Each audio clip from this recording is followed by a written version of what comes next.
বৰপেটাৰ এখন বিবাহে আকৰ্ষিত কৰিছে সকলোকে। বিবাহৰ নিমন্ত্ৰণী পত্ৰৰ পৰা আৰম্ভ কৰি অতিথি আপ্যায়নলৈকে সকলো ব্যতিক্ৰম। আনকি বিবাহখন সম্পন্ন কৰা হৈছে সম্পূৰ্ণ যৌতুক নোলোৱাকৈ। বিবাহখনত ব্যৱহাৰ কৰা নাই কোনো প্লাষ্টিক। থলুৱা সামগ্ৰীৰে আটকধুনীয়াকৈ সজাই পৰাই তোলা হৈছে ৰভাতলি। আনকি বিবাহৰ নিমন্ত্ৰণী পত্ৰও হাতে লিখা। সম্পূৰ্ণ বিবাহৰ মুঠ খৰচ 1 লাখ টকা। সোমবাৰে সম্পন্ন হোৱা বৰপেটা জিলাৰ সৰ্থেবাৰীৰ সমীপৱৰ্তী কামাৰপাৰৰ আদৰ্শ খেতিয়ক পৰমেশ্বৰ ডেকা আৰু পত্নী জয়া বৰগোহাঁইৰ বৰজীয়ৰী সৃষ্টি ডেকাৰ বিবাহে নজিৰ স্থাপন কৰিছে সমাজত।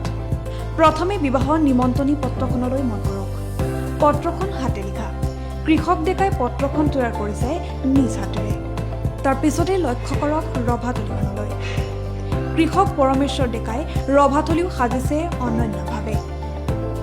ৰভাতলিত চকীৰ বাহিৰে ব্যৱহাৰ কৰা নাই কোনো ধৰণৰ প্লাষ্টিকৰ সামগ্ৰী। ৰভাতলি সাজিছে জাপি, গামোচা, বাঁহৰ খৰাহী আৰু থলুৱা সামগ্ৰীৰে। ওখকৈ বাঁহৰ চাং সাজি সুন্দৰকৈ সজাই পৰাই তাত কইনাক বহুওৱা হৈছে। এক নান্দনিক পৰিৱেশে বিৰাজ কৰিছে বিবাহস্থলীত।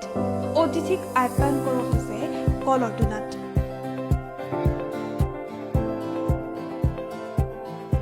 কৃষক পৰমেশ্বৰ ডেকাৰ দৰে পৰমেশ্বৰ ডেকাৰ জোৱায়েকৰ চিন্তাও অনন্য।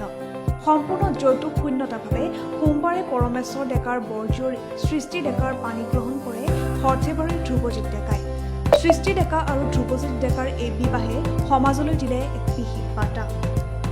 ধামখুমীয়াৰ পৰা আঁতৰি সহজ সৰলভাৱেও উদযাপন কৰিব পাৰি বাস্তৱাদী চিন্তাৰ সলনি জীৱনক আগুৱাই নিব লাগে প্ৰমূল্যবোধৰ চিন্তাৰে। আচলতে মই এজন কৃষক।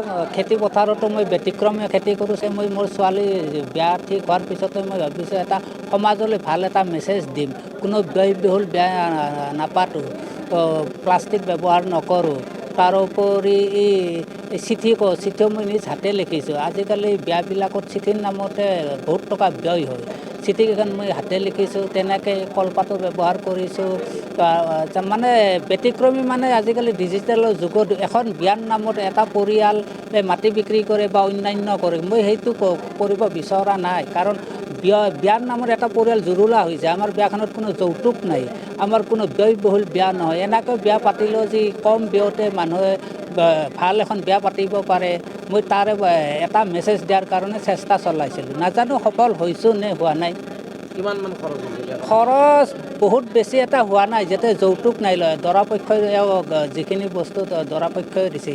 আমি প্ৰাথমিক হিচাপে খানাটো এই পেণ্ডেলৰ কৰা তেনেকৈ আনুমানিক 1 লাখ 1.5 লাখমান টকা হয়তো ব্যয় হৈছে। Bureau report, Prag news.